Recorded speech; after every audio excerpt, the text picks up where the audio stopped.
E a gente conversa agora com o deputado federal Alexandre Baldi, que estava lá no Congresso Nacional e participou da votação do impeachment no último domingo. Boa tarde, deputado, bem-vindo. Boa tarde, Michele, boa tarde, Jerônimo, boa tarde a todos que estão conosco. Boa tarde. Bom, vamos falar um pouquinho desse clima que estava lá no Congresso antes da votação. O senhor que estava lá, conta pra gente um pouquinho como é que estavam os ânimos, essa questão de negociação, enfim. Bem, foi uma semana muito intensa, extremamente de ânimos acirrados.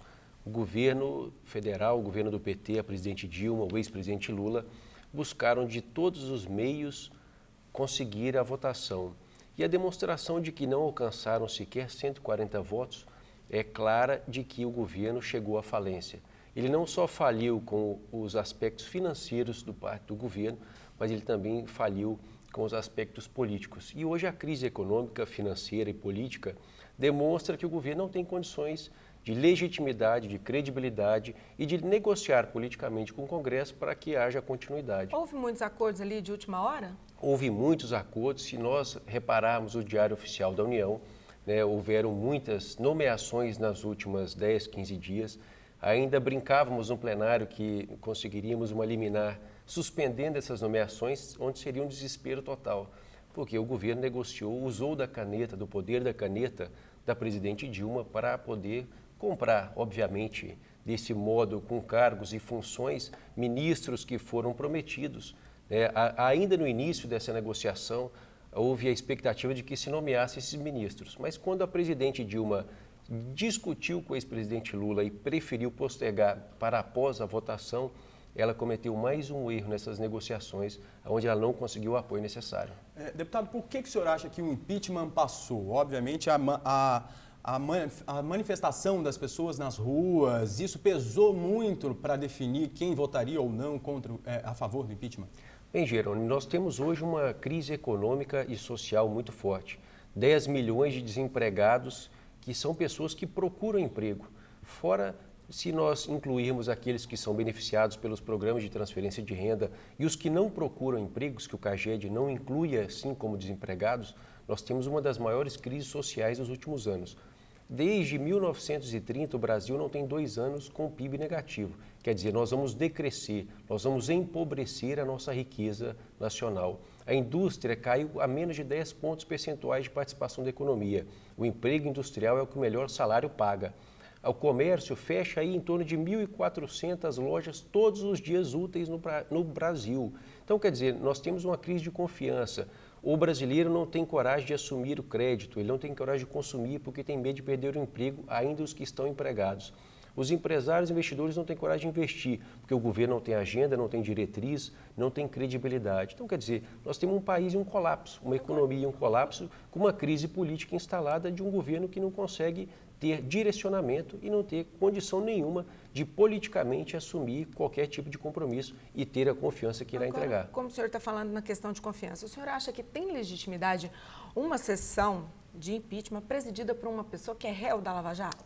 Olha, na minha visão, o presidente da Câmara, Eduardo Cunha, ele admitiu o processo de impeachment. Ele não teve nenhuma interferência no relatório que foi realizado pelo deputado goiano federal Joair Arantes. Ele não teve nenhuma interferência na votação desse relatório, que a presidente Dilma perdeu por 38 a 27, uma vitória muito expressiva por parte do relator, e no plenário. A presidente que não tem 140 votos, que perdeu por 367 votos, quer dizer, 25 votos a mais, pressionando com cargos, pressionando com recursos. Governadores de estados que eram aliados do governo federal foram para Brasília entre quinta e sábado e foi uma pressão absurda. Com toda essa máquina ou estas máquinas trabalhando a favor da presidente Dilma, nós vamos questionar o presidente da Câmara que não atuou e interferiu após a admissibilidade. Eu não vejo nenhuma perca de legitimidade, porque são 513 deputados que votam. Não é o presidente da Câmara que interfere, que define essa votação. Então a votação foi legítima, o processo foi legítimo, porque é da Câmara dos Deputados que representa o povo brasileiro e não deste cidadão que é hoje o presidente Eduardo Cunha. Deputado, como é que o senhor vê essa questão de muitas pessoas terem se manifestado nas redes sociais com a questão de que alguns deputados, na hora de expressar seus motivos, usaram mais a questão da cidade, da família e se esqueceram do caso concreto que seria, na verdade, a questão do crime ou não de responsabilidade. Existiu um crime de responsabilidade? O que o senhor acha dessas manifestações nas redes sociais? Bem, eu fiquei na Câmara dos Deputados mais de 30 horas debatendo, onde eu discursei na tribuna por 4 vezes. Eu falei por 4 vezes sobre o crime de responsabilidade fiscal. E não só este crime a presidente Dilma, o governo dela cometeu. Cometeu muitos outros crimes, mas ali estávamos como julgadores pelas pedaladas fiscais, pelo crime de responsabilidade fiscal. Quer dizer, ela utilizou o dinheiro indevidamente dos bancos oficiais para bancar programas de governo. Programas esses que eram bandeiras da sua campanha em 2014. Então, quer dizer, o golpe não existiu, porque o impeachment é um processo constitucional previsto na Constituição e com lei específica. O processo foi legal, foi regido pelo Supremo Tribunal Federal, que é aquele que hoje defende a Constituição Nacional. Então, quer dizer, agora, os deputados seguirem a tribuna para votar em um momento de larga discussão, eu passei 2 noites sem dormir, 2 noites discutindo e debatendo esse processo, presidi a sessão em alguns momentos, quer dizer, nós não tínhamos mais o que dizer sobre o crime de responsabilidade fiscal. O momento da votação foi o momento final. Nós começamos a discutir às 8h55 de sexta-feira e fomos votar até às 23 horas do domingo.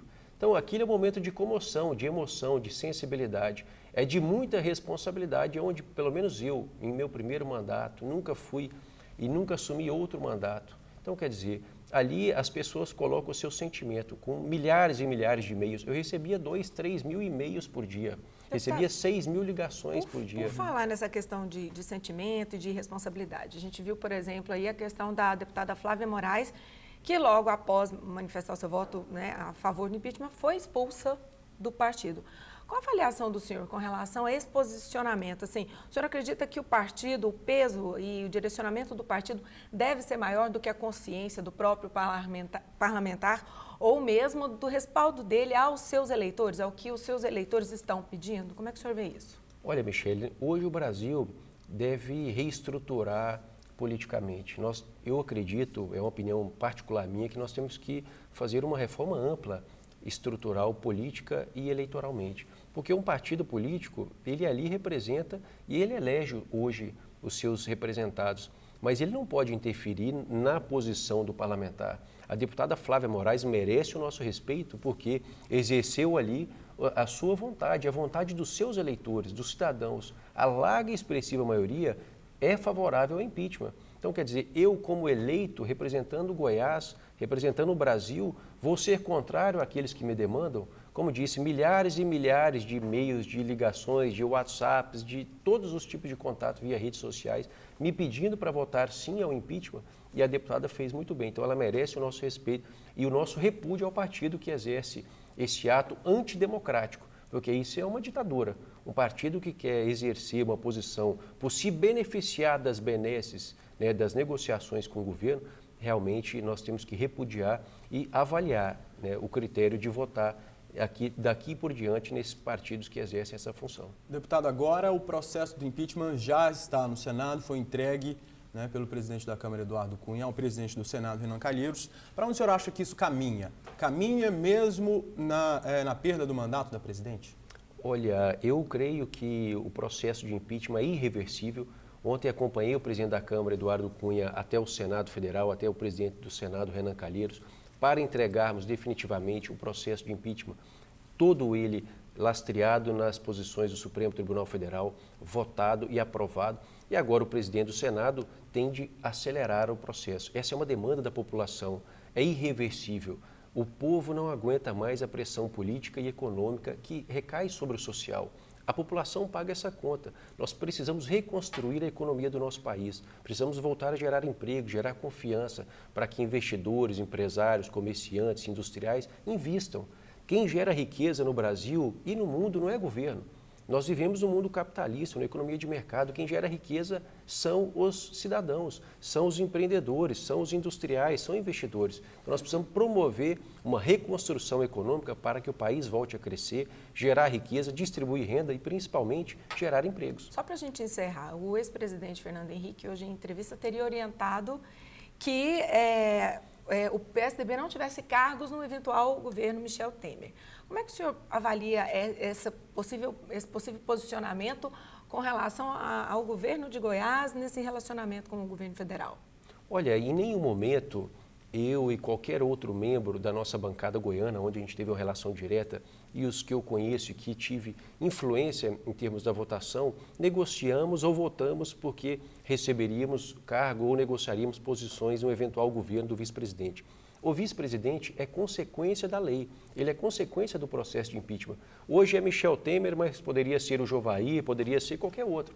Ele é consequência desse processo. Então, quer dizer, respeitamos a lei e atuamos dentro da lei. Agora, se o governo de Michel Temer for o presidente da República, obviamente que ele vai ter que compor para formar o seu governo e eu espero que ele tenha condições de compor por pessoas que tenham capacidade, seja técnica, seja política, mas capacidade de dar as respostas que o Brasil precisa.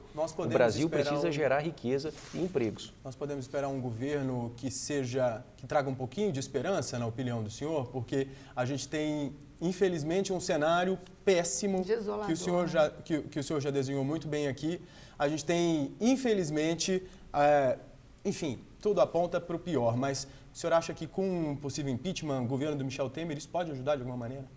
Olha, Gerônimo, eu não creio que tudo aponta para o pior, eu creio que hoje nós vivemos já o pior, mas podemos ainda piorar. Eu escutei há poucos dias que nós estamos no fundo do poço, mas nós podemos descobrir que tem ali um alçapão. Então, quer dizer, ainda pode piorar ainda mais, mas já está muito ruim. E a expectativa de um novo governo, nós temos que crer que haverá uma expectativa de ser melhor, porque ele terá, pelo menos por parte do Senado, 180 dias para demonstrar que é melhor. É o prazo que ele tem a presidente de ser afastada da presidência da República, o vice-presidente assume e ela ser definitivamente cassada. Então, nós temos que acreditar. Se ele não for bom, com certeza o povo vai pedir e nós iremos fazer o impeachment do vice-presidente e aí vamos buscar realmente o que for melhor para a população. Tá certo, deputado Alexandre Baldi. Muito obrigado por vir. Boa tarde, bom trabalho para o senhor. Boa tarde, obrigado, Gerônimo. Obrigado, Michele. Muito obrigado. Boa tarde a todos. Boa tarde.